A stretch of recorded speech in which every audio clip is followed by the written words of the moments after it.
Hey, what's up guys, and welcome back to the channel. While searching both in Legends and in Star Wars canon, one would be hard pressed to find anyone that eclipses the pure destructive capability of Abeloth. Her feats in the Force are legendary, as she has been able to achieve what other Force wielders would consider impossible. Many have heard the stories of how Abeloth is able to manipulate the minds of people on a mass scale, or overcome the Force influence of multiple extremely powerful beings including Luke Skywalker and Darth Krayt. But her most infamous feat in the Force would be the destruction of Coruscant, when Abeloth unleashed all of her rage and pain onto the unprepared city. All would fear her wrath and die. The total number of casualties from her rampage numbered in the billions, and both the Jedi and Sith were completely helpless to stop it. The decimation of Coruscant still stands as one, if not the wildest displays of Force power on record. It speaks to hidden levels of power previously thought to be unreachable by any being, and it has brought us to the conclusion that Abeloth is vastly more powerful than any of us had originally surmised. In this holocron, we're going to discuss exactly what Abeloth did to Coruscant, how she broke down the city,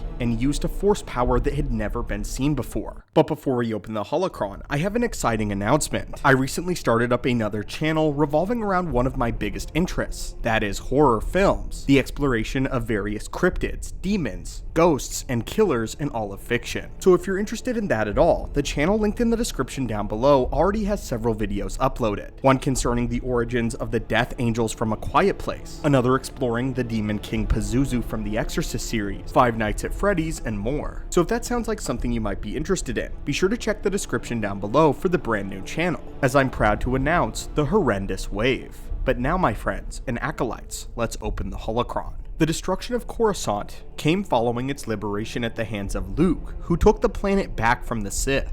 In the Fate of the Jedi series, Abeloth was far from the only issue the Jedi were facing. While she was definitely the biggest and most concerning, the Jedi were dealing with multiple galaxy-spanning threats, one of the largest being the re-emergence of the Sith coming from the faction known as the Lost Tribe of the Sith, being led by the individual Grand Lord Vol. Along with them, Luke was facing political troubles coming from an Imperial named Natasi Dala, who managed to rise to the place of chief in the state of the New Republic and threaten the Jedi Order. Dala was on a power-hungry revenge plot to kill Luke and destroy the reputation of the Jedi, a plan in which she was nearly successful. Because of her actions, there was left an opening for the Lost Tribe of the Sith to sneak their way and completely dominate and overtake the Senate. Of course, unbeknownst to them for a time, Abeloth was actually among the Sith in disguise, pulling the strings of the entire operation.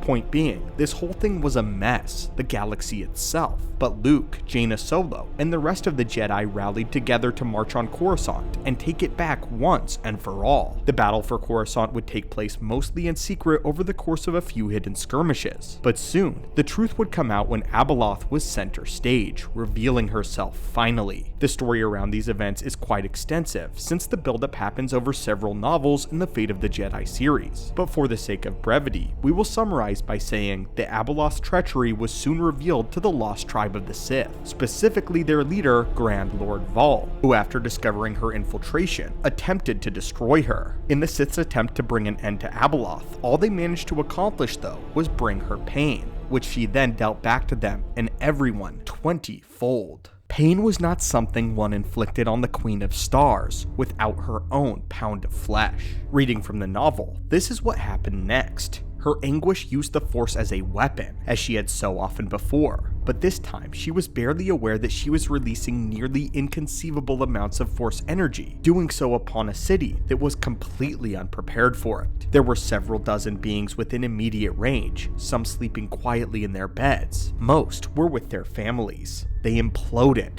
Farther away, others awoke in agony as their bodies were turned inside out, and chunks were ripped from their bones. The entire city was attacked by a wind filled with glass shards, each a shakar driven with a single purpose: to hurt anyone, anything living inside the city of glass. They were the Lost Tribe. They would suffer, all of them, as their leader had made her suffer. The shards melted as they pierced flesh, spreading white-hot, painful death. The buildings made of metal and glass dripped slowly towards the ground, smothering those unfortunate enough to be dwelling inside of them. The passage equates the glass shards to something known as shakar, to clarify, a shakar is a Sith weapon, one that was crafted following the Second Great Schism. It is a Force-imbued dagger made of pure glass. This lets us know that not only was Abeloth controlling swarms of glass shards, but each and every one of them were infused with the Force. Essentially, when weapons were imbued with the Force, it made them nearly unbreakable. But not only that, shakars themselves were extremely painful to be stabbed with, because of course, they were being a weapon made directly by Sith magic, made putrid with the dark side. It was because of this that the Sith treated them as a disrespectful method of assassination. But Abeloth took it further by melting the shards afterwards, just for the sake of more pain, destroying the Sith with a weapon of their own design. Beyond this, Abeloth was able to use her telekinesis to make the bodies of multitudes of people literally implode.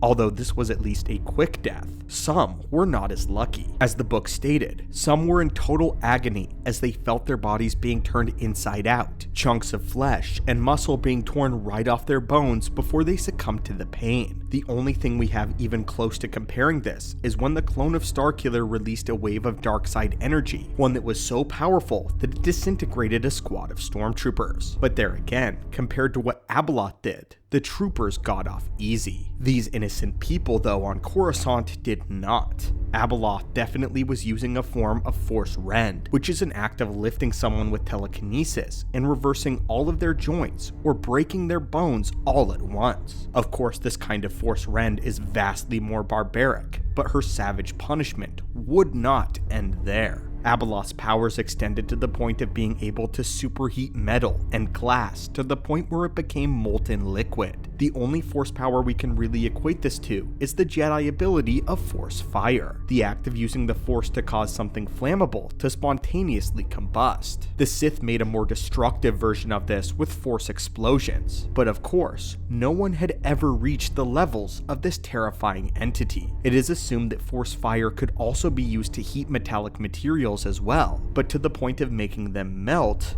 this was something that only Abeloth could achieve. But Abeloth was able to do this with multiple buildings on Coruscant in a single burst. Abeloth created a multi-city block level attack that turned every building around her for miles instantly to lava.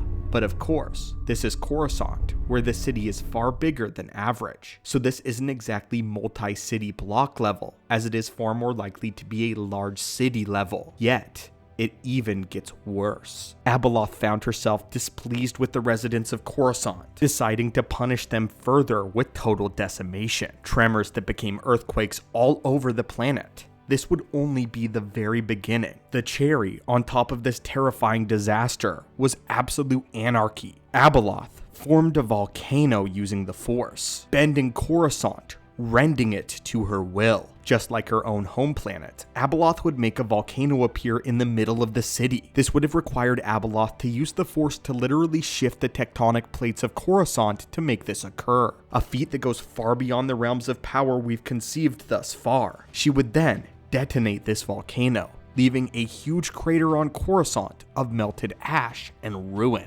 My friends, there was certainly nothing the Jedi could have done against such power. These levels are not recorded by any other being besides perhaps the Bedlam spirits, and this technically wasn't even with Abeloth, was at the very height of her power. By now, she had absorbed so many people's life energy that she was approaching stages of strength in the Force that were unquantifiable. Had she been able to continue feeding, Abeloth truly would have been unstoppable, destroying the galaxy and remaking it as she saw fit, using the feats collected before, and how she reshaped the original planet of the Ones, and the kind of devastation that she wrought upon Coruscant. She was slightly over planet level in terms of raw power, and was likely higher. It was stated that if she had been able to reach the true height of her power, she would have been able to reshape the universe as she saw fit. This means that the decimation of Coruscant was less than 1% of Abeloth's final potential, with it being implied that perhaps there was no real limit to her power at all. She had been able to destroy cities worth of buildings without ever meaning to,